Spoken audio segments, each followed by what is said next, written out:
is the road from Dunsford to Drew Staton, and Sheraton Bishop is up off to the right, and to the left is Clifford Bridge on the River Teign, where I'm going now, just down this left turning this way down here. I'm at the beginning of Clifford Bridge. Okay, there's entrance here. Okay, so I'm going to go for a while, see if I can remember the place to go for a wild swim up here somewhere. Yeah, see if I can turn this blooming thing around. I can't, never mind. Anyway, the path goes on this way, so there's a car boat down there which I didn't go in, or there's more places, a little place further up the road where you can go. I don't know if you have to pay down there, but anyway. Yeah, and I'm going to carry on up here, and then I'll stop the video now and then put it on again a bit further down.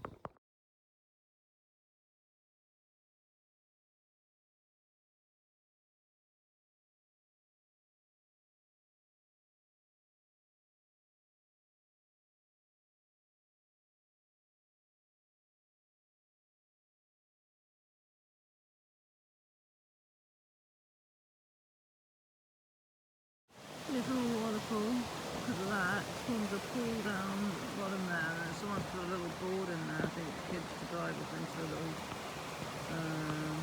deep bit, so you can jump off probably. It's on the other side of the river.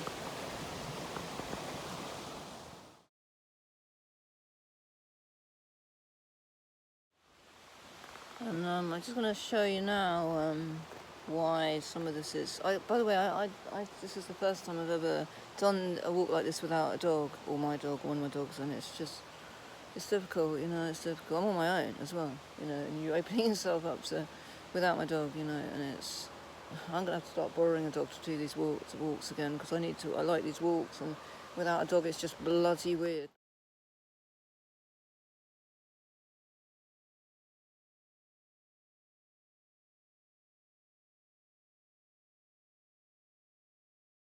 But anyway, I could have borrowed my neighbour's dogs, but they're tiny and they can't really walk that far, you know. You need a dog who can do a hike, you know. Anyway, so I'm going to switch this around if I can, show you why it's considered. So, hang on. As you can see, all these pines, trees, are they're replacing these woods along here. I'm on Dartmoor, Clifford Bridge, the edge of Dartmoor this is, and they're replacing these with it's along the Teign River in Dartmoor, yeah. So this is the road from Clifford Bridge to Fingalbridge, and the road and the path, the track, going down this way. They're replacing these trees with the old oaks. They're trying to, because they're originally oak woods, you know, centuries ago, and they're trying to replace a lot of these, because part of this is actual rainforest. And if you look at, God, what's it called? Guy Shrubshaw. I've actually got his book in my bag, and I've not got my glasses, but this is the book I'm talking about. That one, The Lost Rainforests of Britain. He writes all about it. What rainforests we've got left in Britain. So anyway, yeah, I'm going to switch the video off, but I'm trying to find the place down here where I was one before, on the river. There's the river down there. You can just about see it. I'm not going to the weir today because I'm late and I'm meant to go. So I'm just going to go to this other place I think I can remember. So I'll just stop the video now. Okay, I'm turning off here. So this is the path here. I seem to remember I turn off here. There's a little sort of bridge by the river here, where come down here to the right, and here, and there's a little bridge that goes over here, and I think this will lead round. There's a little waterfall again here over the rock. Right, here we are. We come out at this place. Okay, so it's lovely actually. This is where I've swum before, so I recognise it now. It's just here, and you can see there's like rocks here where you can go from. I just wanted to see how deep it is. I think it might just be deep enough today. Unfortunately, because I'm on my own, I don't know how I'm going to film myself in the water, but I can't really set it up unless I can find someone to do it. But so yeah, I'll try and have a swim in a minute. Yeah. Little bench here as well, which is nice. You can sit down for a bit. There's the forest behind you. Just walk a bit further down, see how it's deep. There's another place here, you see. Probably get in here as well. And you can see over there, I see all the ferns. Shows how this is a rainforest, really. And that's part of what shows it, and also all the lichen and on the trees. Different types of lichen. I don't know all the names of it all, but Guy Shrubsole's book's brilliant because it tells you all about it if you're interested in all that sort of thing. I forgot my glasses as usual, so I won't be able to read, but never mind. Well, as you can see, I've been in. As you see, I'm wet. Yeah, I would advise. That was quite shallow, so I couldn't swim for far. I just met someone actually. That was the only person I've met since the day who happens to live locally. He said it's the shallowest she's ever seen it. So, I would advise if you're wild swimming. I didn't used to wear shoes, but I do now because it's a lot easier. I've got wetsuit boots, as you can see there, and you know, because there's a lot of stones, and if you have to walk along the river a bit to get to the deep bit, so you don't want to it hurts your feet. But and also I learnt my lesson with going in without shoes once in the sea, because I usually wear wetsuit shoes in the sea because I got stung by a weaver fish once. They were lying flat and it was bloody agony. That was at Whitsound Bay. I learnt my lesson with going in without shoes. Well, definitely not at Whitsound Bay. I still do go in without shoes sometimes, but I don't like it because I think, oh God. I mean, the weaver fish aren't everywhere, but there are quite a few of them there. Wasp. But anyway, yeah, that's all. I only had a really quick one because I'll show you how shallow it is today.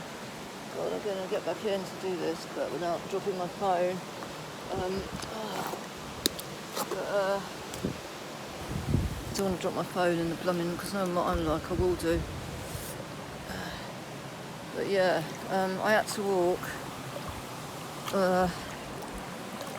Right. See, I've just nearly fallen over and dropped this long time. And up here, so I'm not going to go far into the river, but you're behind me. I had to walk out into the middle of the river.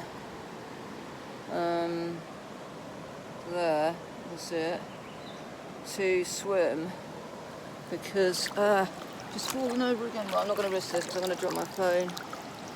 I've already been in anyway, but very quickly exercised my legs, but it was nice. But I think it's because we haven't had much rain lately. It's shallow this bit, so it's probably not the greatest place to swim if there's not been much rain. But then again, nowadays, bloody southwest water stumps sewage. Well, not just at the farms. Well, not here actually, because we're on Dartmoor, so it's all right.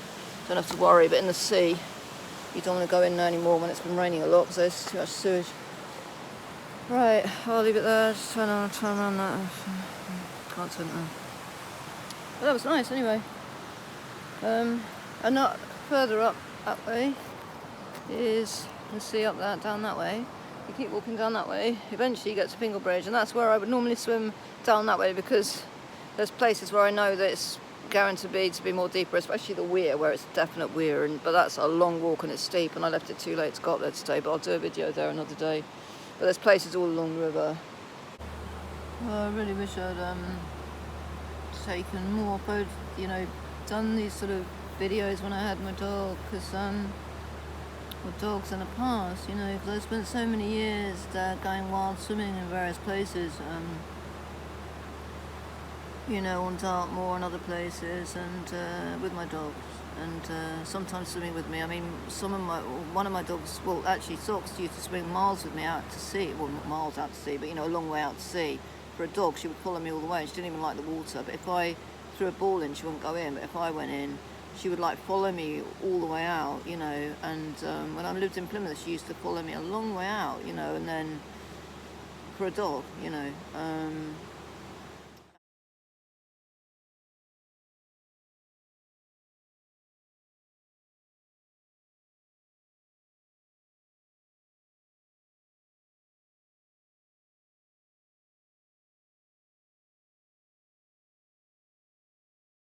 but she was half Malamute, half Springers. They don't normally, Malamutes don't like water, Springers do.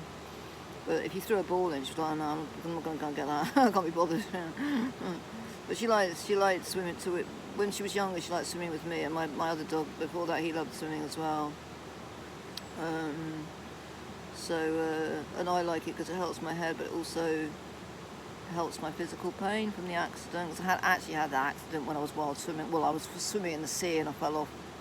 I was getting dry after swimming and I fell off a ledge on Plymouth Hoe, off like one of the ledges above it, right, quite a long way down onto a pebble beach, because they're sort of high up on ledges on, if you know Plymouth, on the way that it's designed, it's these concrete ledges, and I fell a long way, and I'm lucky actually, well, could have killed myself, but I didn't, but it knocked my leg up, and actually the wild swimming really helps the pain, which I still get.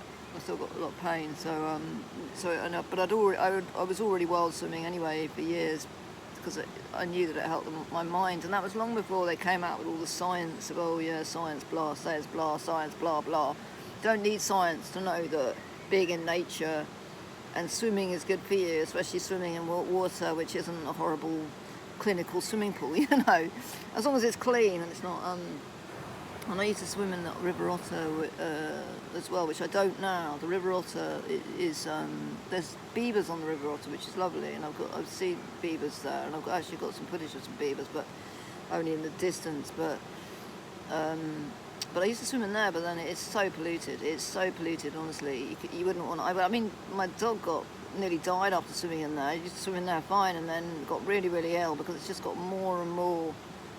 Twice got really ill after going in that river. It's just got more. It's not that bit. Isn't the problem? I don't think it's not the water company. It's the farms coming from upriver and all the slurry and stuff going into the water from the farms. It's just completely polluted the River Otter, which is a real shame.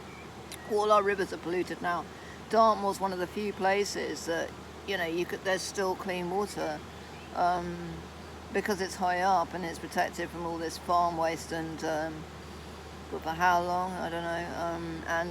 Obviously further up, a lot in Scotland and places like that, there's a few places left, but not many places left where you can really be sure you're swimming in water which isn't completely polluted, and that's what I love about Dartmoor. It's I think even the Lake District, I've swum in the lakes at the Lake District, I'm sure, so I think people have introduced foreign algae or whatever it is in there now. I don't know, but I think you still, I'm not sure about that now. Haven't been there for a long time. But yeah, it's a real shame. And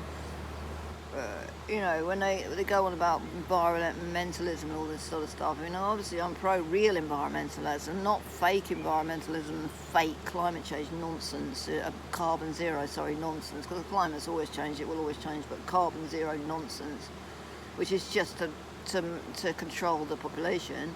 Real environmentalism is, looking after clean water, number one of importance, but that's the one thing they don't seem to care about, and dealing with the plastic pollution, which is the here and now real threat to our existence and the existence of wildlife. They're eating plastic, it's destroying the birds and found in their stomachs, and it's in us, but that's the one thing they keep increasing most of the time, and polluting the water. So they don't care. The state doesn't care at all about the environment, while it barks on about carbon zero nonsense, which is not an electric cars, which are actually damaging, and probably more damaging than petrol cars if you look at what they do to the environment. So it's just a load of nonsense, the whole carbon zero, ridiculous. To tax you to the hill and con you, and to use it. It's just about control. It's got nothing to do with real environmentalism. Real environmentalism is local people doing their bit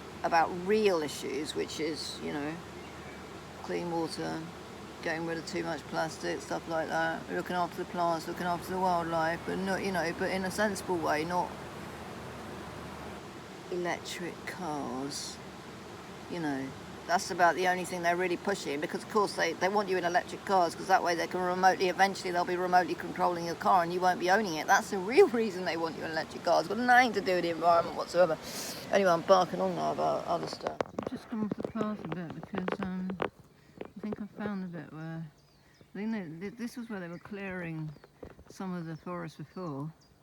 And it looks like maybe here they're planting some oak trees here, because I found some tree plants here, being planted here. I know they're planting oaks somewhere along here, because I found them doing some of the clearing before to replant the old oak woods, ancient oaks they want back. Yeah, so maybe it's here. So you can see all the tall pines up there. Actually, there's a family, I forget their name, who control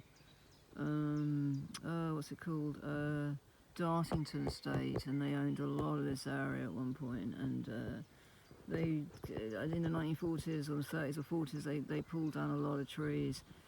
I don't think they meant harm by it, but they got rid of a lot of the ancient woods, and because I think it was also during the war effort they needed a lot of wood. The Second World War, they had to grow trees quickly, so they would have planted the pines and conifers, and not the oaks. Obviously take much longer to grow and to produce wood. You can't say they wanted fast-growing trees. It's a shame a lot of the old oak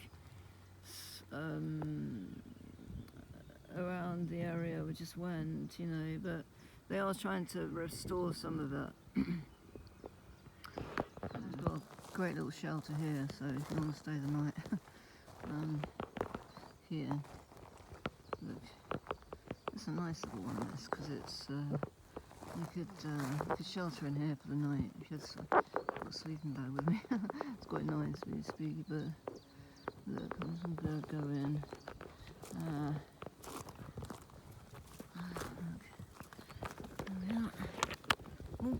There we are. It's got a little seat in here. That's nice. And if I had stuff, I could make a little fire. But see, look. Here we are.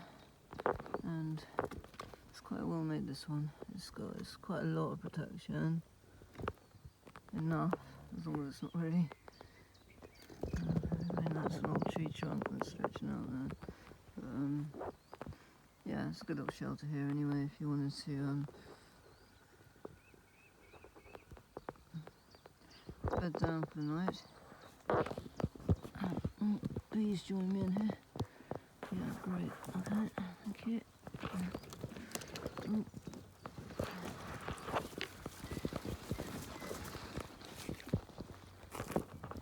Yeah, so that's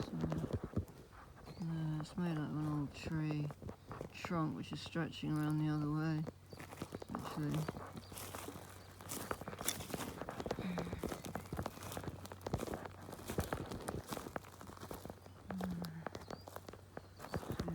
It's fallen tree there.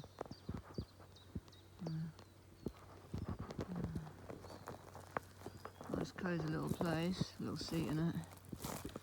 I forgot my glasses, otherwise I could read my book, but never mind.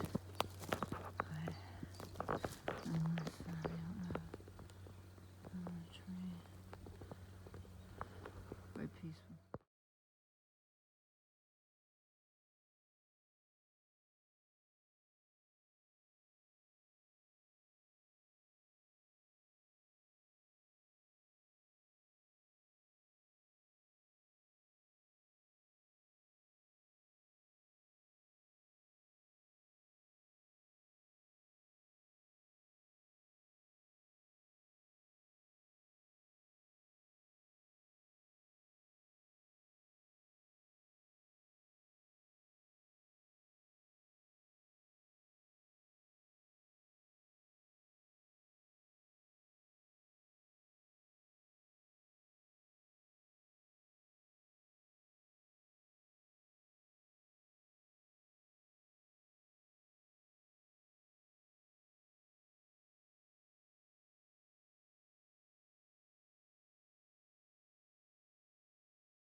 On my way back, I came across St Mary's Church, Donsford, and I've not been in there before, so I just went in and I found it was quite inside. There was this sort of tomb that I just wanted to picture here.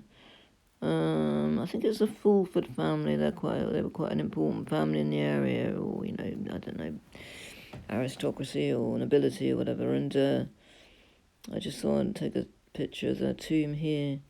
It's a lovely little church, Dunsford, yeah, St Mary's Church in Dunsford.